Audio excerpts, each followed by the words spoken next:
अस्सलाम वालेकुम स्टूडेंट्स, कैसे हैं आप सब? खैरियत से हैं? स्टूडेंट्स, रमज़ान का सीज़न चल रहा है और आप लोगों के रोज़े कैसे हैं? अच्छा, ये रोज़ों से एक बात याद आई। हमारे एक दोस्त हुआ करते थे, जब भी हम उनसे पूछते थे रोज़ा कैसा है तो कहते थे पठान जाने रमज़ान जाने। तो आप लोगों के ऐसा ना हो, वही सीन हो। तो शुरू करते हैं आज का लेक्चर। आज बहुत ही इजी लेक्चर है, सिंपल है, आप लोगों ने पहले भी पढ़ा होगा। आज हम इंट्रोगेटिव से शुरू करते हैं। इंट्रोगेटिव प्रोनाउंस ज़मायर इस्तिफ़हामिया।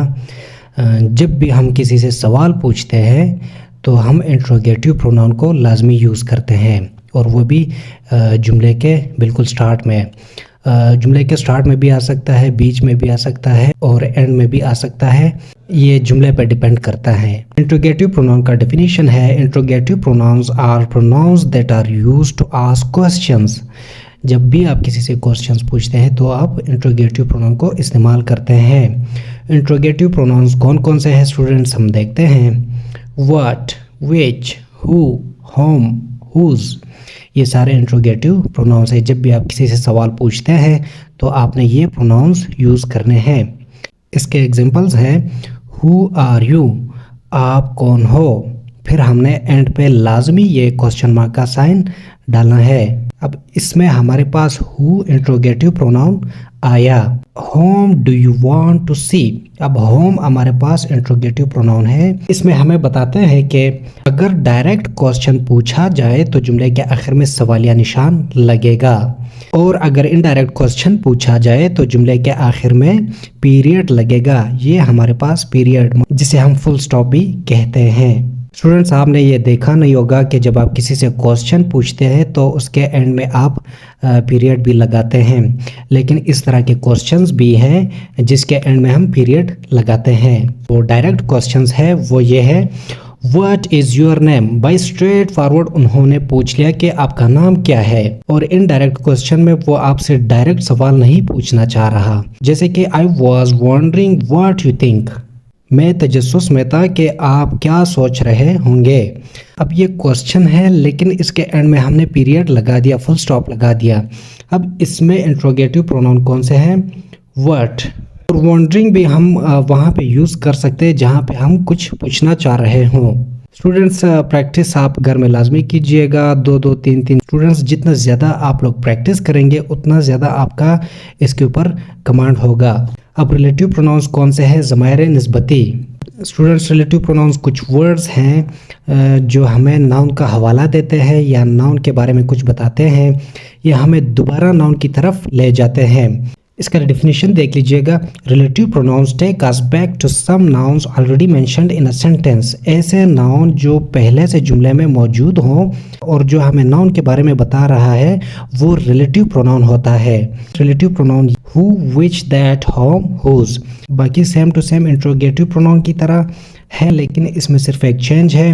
वर्ड हमने यूज़ नहीं करना क्योंकि वर्ड हमारे पास रिलेटिव प्रोनाउन नहीं है। वर्ड की जगह हमारे पास दैट ने ले ली। तो स्टूडेंट्स, रिलेटिव प्रोनाउन का एक टेक्निकल चीज़ ये भी है कि जिस नाउन के बारे में आप बता रहे हैं या जिस नाउन का आप हवाला दे रहे हैं, तो उसी नाउन के फ़ौरन बाद रिलेटिव प्रोनाउन यूज़ होगा। अब हम इसके एग्जांपल्स देखते हैं। I have found the motorcycle which I lost, मैंने वो मोटरसाइकिल ढूंढ लिया जो मुझसे खो गया था। अब इसमें हमारे पास जो नाउन है वो मोटरसाइकिल है, और हमने मोटरसाइकिल के बाद विच लगाया। हमने रूल्स में सीखा था कि नाउन के बाद हमने फ़ौरन रिलेटिव प्रोनाउन लगाना है। स्टूडेंट्स, एक दुख भरी दास्तान है। किसी ज़माने में जब हम मोटरसाइकिल चलाते थे तो इस्लामाबाद में एक मार्केट हुआ करता था जिसमें सेल लगता था। स्टूडेंट दौर था हमारा, तो जहाँ पे भी सेल हुआ करता था हम वहाँ पे पहुँच जाते थे। तो एक मर्तबा हम दोस्तों के साथ मोटरसाइकिल पे गए और हमने मोटरसाइकिल बाज़ार के बाहर खड़ी की। शॉपिंग भी करनी थी और थोड़ी सी पुंडी भी करनी थी।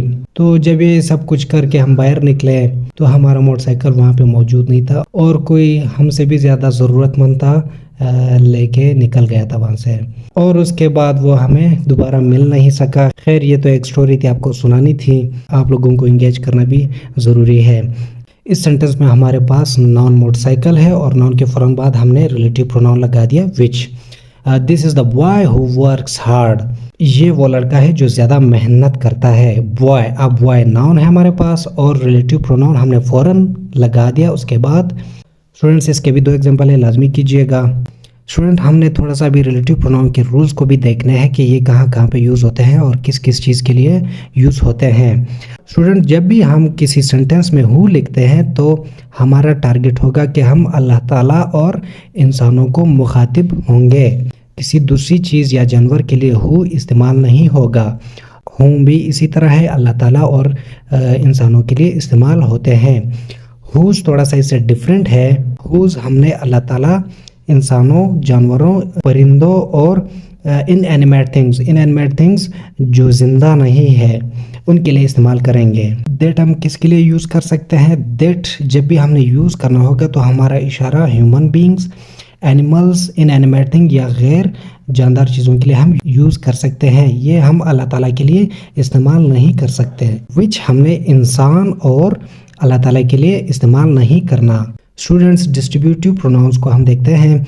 ज़मायर तकसीमी डिस्ट्रीब्यूटिव प्रोनाउन किसी चीज़ की मिकदार या कई लोगों में हर एक की तरफ अलग अलग इशारा करते हों डिस्ट्रीब्यूटिव प्रोनाउन कहलाते हैं। स्टूडेंट्स जब भी हमारे पास किसी चीज़ की कलेक्शन होती है तो जब हम हर एक की तरफ इशारा करते हैं या हर एक से मुखातिब होते हैं तब हमने डिस्ट्रीब्यूटिव प्रोनाउन लगाने हैं। डिस्ट्रीब्यूटिव प्रोनाउन हमारे पास ये है, इसके एग्जांपल्स हैं each year thousands of people gather in this place. इसका मतलब ये कि हर साल हजारों लोग इस जगह में जमा होते हैं। अब हमने हर साल को टारगेट किया। Neither of these rooms is Airy. Neither हमारे पास डिस्ट्रीब्यूटिव प्रोनाउन है। इसका मतलब ये है कि इनमें से कोई भी कमरा हवादार नहीं है। स्टूडेंट डिस्ट्रीब्यूटिव प्रोनाउंस के रूल्स हम सीखते हैं। स्टूडेंट्स अगर देखा जाए ईच और एवरी दोनों का मतलब सेम है तो हमने कहाँ पे ईच लगाना है और कहाँ पे एवरी लगाना है। जब तादाद गिने जा सकते हो तो ईच लगाना है। जैसे कि अभी हमारे पास ये 3 परिंदे हैं, ये हम गिन सकते हैं, तो जो हम गिन सकते हैं उनके लिए हमने ईच लगाना है सेंटेंस में, और जो हम गिन नहीं सकते या तादाद में बहुत ज़्यादा है या गिने ना जा सकते हो तो उनके लिए हमने एवरी लगाना है। इसके एग्जांपल्स ये है कि जैसे बारिश के कतरे, जैसे होले, जैसे रेत के दाने या इस तरह की कोई सी भी चीज़ जो हम गिन नहीं सकते उसके लिए हम एवरी लगाएंगे। इधर हमने कहाँ पे यूज़ करना है? इधर हमने यूज़ करना है 2 चीज़ें पड़ी हों तो हम या तो एक की तरफ इशारा करते हैं या दूसरे की तरफ।